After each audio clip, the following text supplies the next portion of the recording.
Assalamualaikum warahmatullahi wabarakatuh. Selamat datang di perkuliahan Sistem Komunikasi Serat Optik. Pada pertemuan kali ini, kita akan membahas tentang struktur serat optik dan material serat optik. Serat optik adalah media transmisi yang menyalurkan sinyal informasi pada komunikasi serat optik.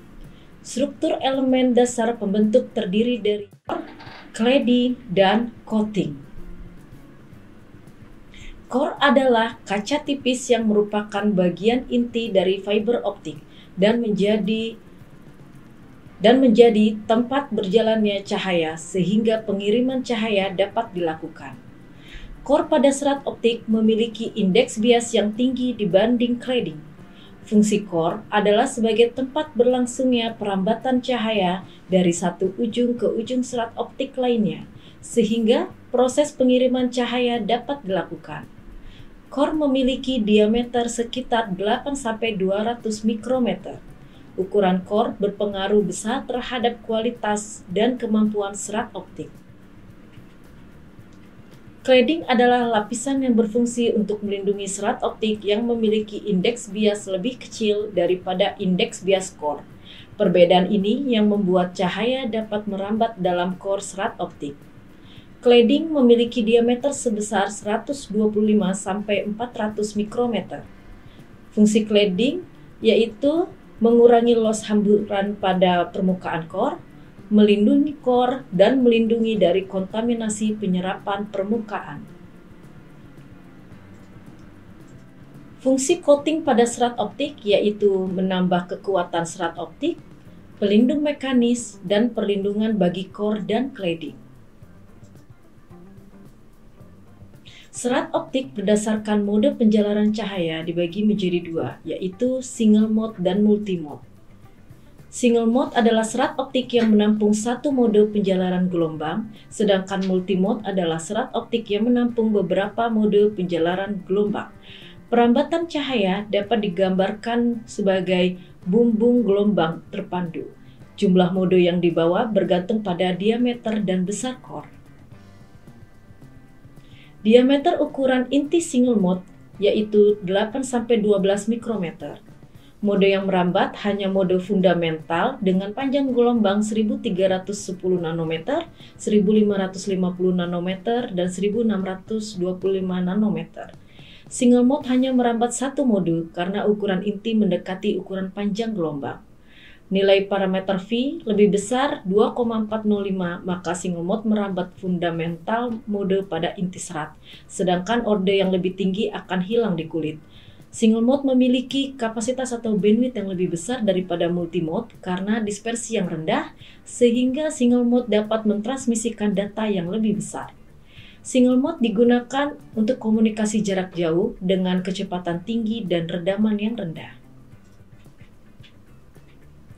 Serat optik multimode memiliki jumlah mode yang merambat bergantung besarnya core dan numerical aperture. Ukuran core dan numerical aperture bertambah, maka jumlah mode juga bertambah. Ukuran core sekitar 50-100 mikrometer dan nilai numerical aperture sebesar 0,2-0,229.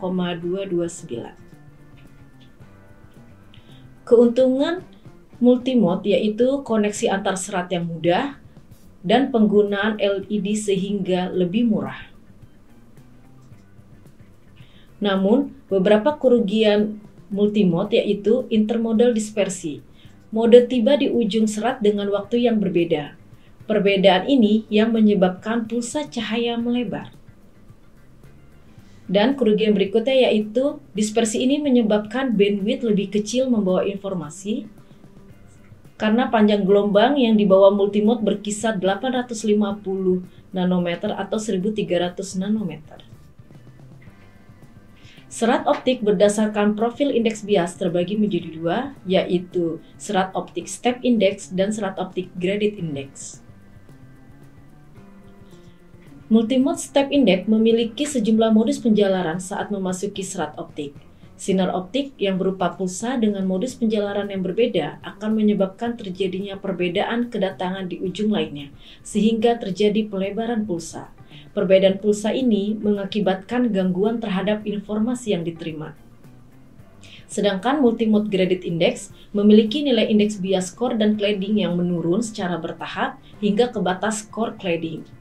Turunnya indeks bias ini ditentukan oleh indeks profile. Pada multimode graded index, indeks bias core akan menurun secara bertahap hingga ke batas cladding yang menyebabkan lintasan-lintasan sinar akan menjadi lengkung.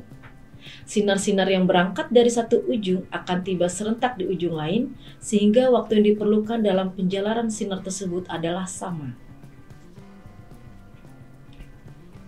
Berikut ini adalah syarat material serat optik, yaitu panjang, tipis, fleksibel, kemudian transparan, perbedaan indeks bias antara core dan cladding.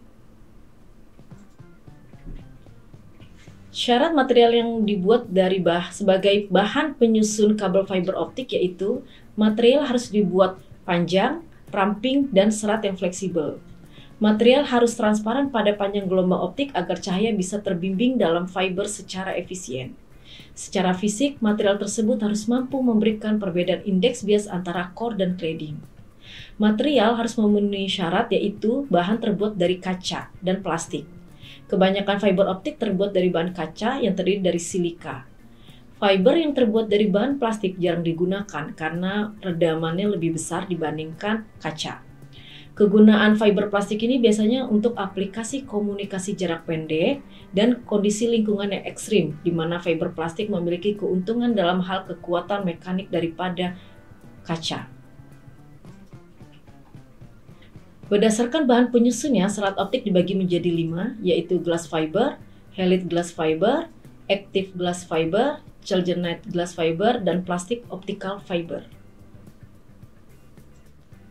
Dua teknik dasar pembuatan fiber yaitu vapor phase oxidation dan direct melt.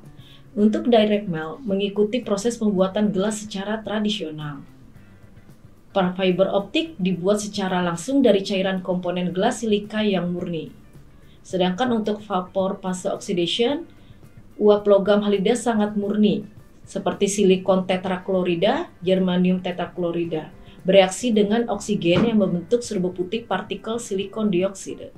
Kemudian serbuk partikel silikon dioksida tersebut masuk ke dalam proses sintering, yaitu proses pentransformasian serbuk menjadi massa padat dan berpori dan biasanya mengompresi tanpa pencairan. Hasil dari proses sintering adalah clear glass rod, yaitu tube batangan gelas yang murni yang disebut sebagai preform. Preform tersebut memiliki diameter sebesar 10-25 mm dan panjangnya sebesar 60-120 cm. Fiber terbuat dari preform dengan perlengkapan dan proses seperti gambar berikut. Preform dapat dibuat dengan 4 macam teknik yang berbeda, yaitu OVPO, Outside Vapor Phase Oxidation, yang kedua VAD, Vapor Phase Axial Deposition, yang ketiga MCVD, Modified Chemical Vapor Deposition, dan terakhir PCVD, Plasma Activated Chemical Vapor Deposition. Demikian penjelasan saya kali ini. Akan saya jelaskan lebih lanjut pada pertemuan berikutnya di kelas. Terima kasih. Wassalamualaikum warahmatullahi wabarakatuh.